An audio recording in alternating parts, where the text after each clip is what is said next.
Oui, oui, je comprends. Après, tout simplement, aujourd'hui, nous avons des musulmans qui pensent que leurs terres respectives, donc par exemple, des personnes françaises, mais d'origine marocaine, ou tunisienne, ou malienne, ou ainsi de suite, ou algérienne, elles pensent que leurs pays d'origine ne sont pas des pays musulmans. L'iyadu billah. Il y a cette ambiguïté, il y a cette choubha parmi les musulmans, et tout simplement dû à une mauvaise compréhension de notre religion. Et aussi, nous avons des personnes qui propagent des idées un peu extrémistes, on va dire, hein, un peu d'ordre takfiri, khawarij, qui eux, pour eux, aujourd'hui, ils disent qu'il n'y a plus de terre de musulmans. Ça, vous l'avez entendu tout à l'heure. La personne dit qu'il n'y a plus de terre d'islam, d'accord? Donc pour lui, tout simplement, ils reviennent à d'anciennes définitions qui sont moujoud. On les trouve dans le Kutub al-Fuqaha. Qu'est-ce qu'une terre d'islam et qu'est-ce qu'une terre de guerre? Cette notion, c'est une notion fiqhiyya, d'accord? Donc on la retrouve ni dans le Coran ni dans la Sunna. Et c'est pour cela que vous avez des divergences à son sujet. Et certains savants l'ont même appelé min al-nawazil, c'est-à-dire que c'est une question juridique qui est apparue qu'après l'époque des Sahaba ou bien des Tabi'in. Ce qu'il faut comprendre, c'est que certains juristes ont donné cette définition-là, d'accord? C'est que les terres, d'accord? Ardullahi wasi'a, donc les terres, elles sont de trois types. Vous avez les terres de paix, les terres de guerre et les terres de sulh ou bien de ahd, c'est-à-dire terres d'entente ou bien ce qu'on appelle ça d'armistice, d'accord? Ainsi aussi les humains. Les humains, nous avons trois types d'humains. Nous avons les musulmans et les non-musulmans, d'accord? Et parmi les non-musulmans, on va dire une sous-catégorie, on a les non-musulmans avec lesquels nous sommes en bonne entente, d'accord? Comme j'avais mentionné tout à l'heure, et les musulmans qui sont hostiles à l'islam, qui sont des ennemis à l'islam, des ennemis déclarés, d'accord? C'est pas comme certaines personnes peuvent le prétendre, d'accord? C'est des ennemis. On sait que, voilà, cette personne-là, c'est un ennemi à l'islam, d'accord? Ça, bien sûr, sans que ça ait des conséquences. Là, juste, je vous parle de tafsil fiqhi, d'accord? C'est juste au niveau de la jurisprudence. Il existe aussi, depuis quelques siècles, des nouvelles appellations. On appelle ça Darush Shahada, terre de témoignage, où le musulman doit témoigner de sa foi, d'accord?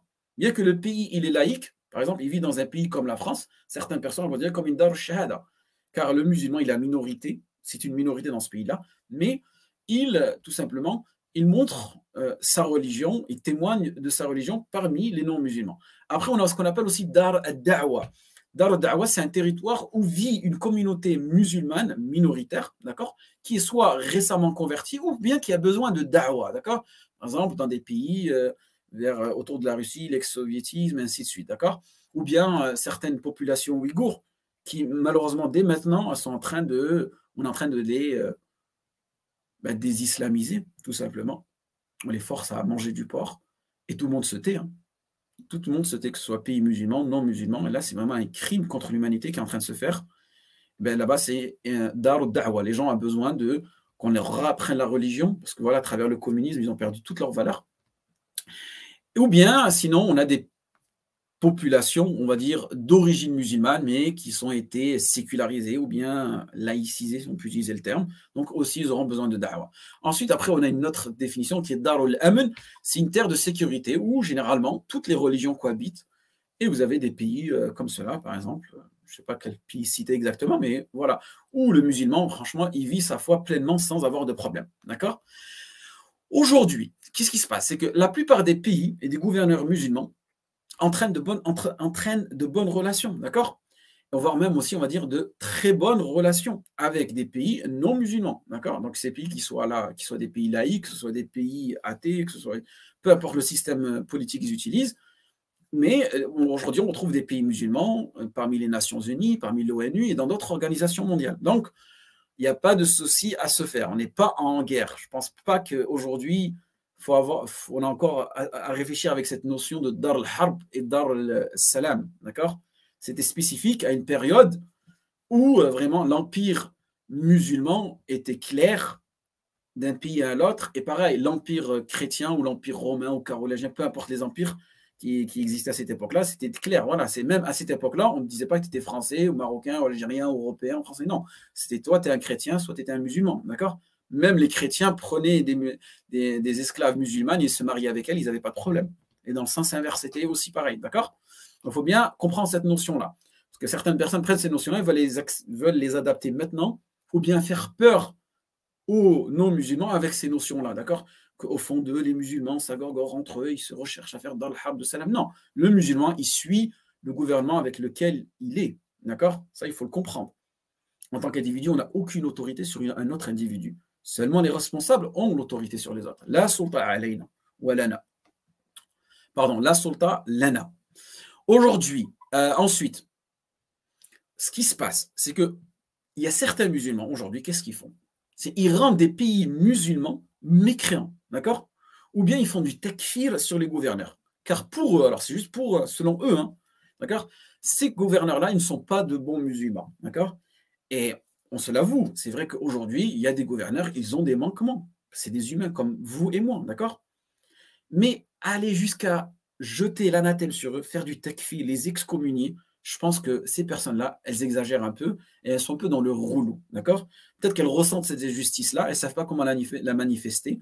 Ben, tout simplement, elles la manifestent en excommuniant les gens de manière simple ou tout simplement, elles sont, on va dire, influencées, manipulées par des idéologies. Et ça, c'est le problème des personnes lorsqu'elles apprennent leur religion et qu'elles sont encore, on va dire, toutes fraîches.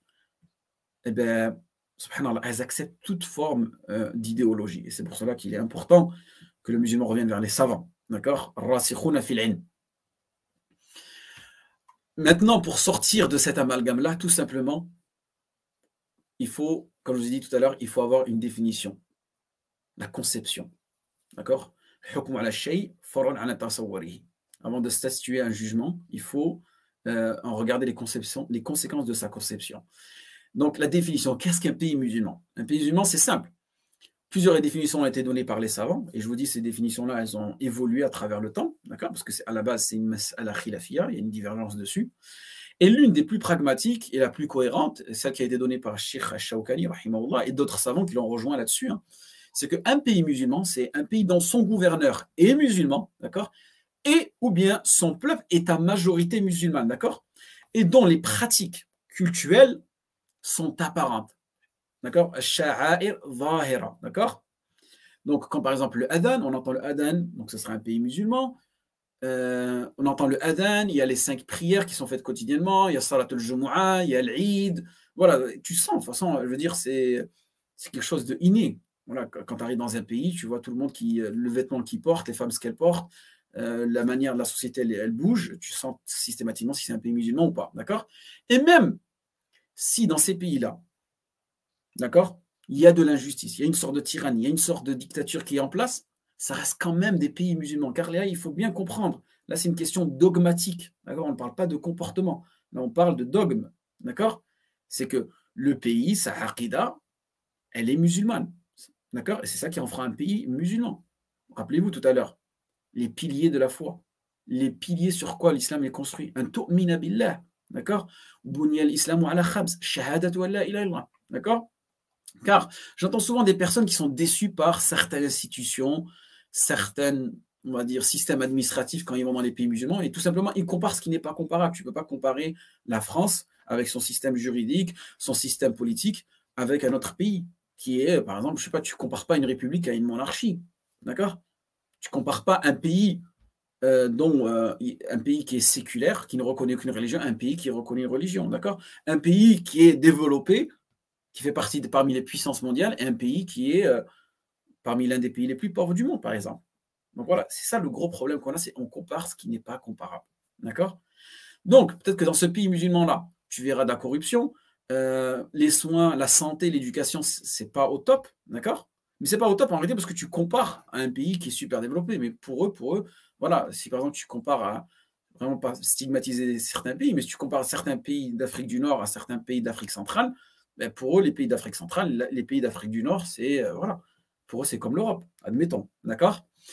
Donc, c'est pas à travers les comportements qu'on va juger si ce pays-là est musulman ou n'est plus musulman, parce que là, on fait sortir le gouverneur, on fait carrément sortir une communauté entière de l'islam, et là, ça devient du takfir, d'accord? Du takfirisme. Donc, c'est pour cela qu'il faut faire attention à ces notions-là. Et certaines personnes, ce qu'elles vont dire aussi, c'est-à-dire elles vont rentrer plus dans le tashri', elles vont dire au niveau des lois d'Allah subhanahu wa ta'ala ne sont pas respectées dans ce pays-là. D'accord? Et pour eux, tout simplement, si ce type de personnes-là, si une loi d'Allah subhanahu wa ta'ala n'est pas respectée, ben, tout simplement tu rentres dans le kufr. Alors que Donc il y a trois jugements, d'accord? Un c'est kufr duna kufr, un c'est le dhulm, un c'est le fisq, d'accord?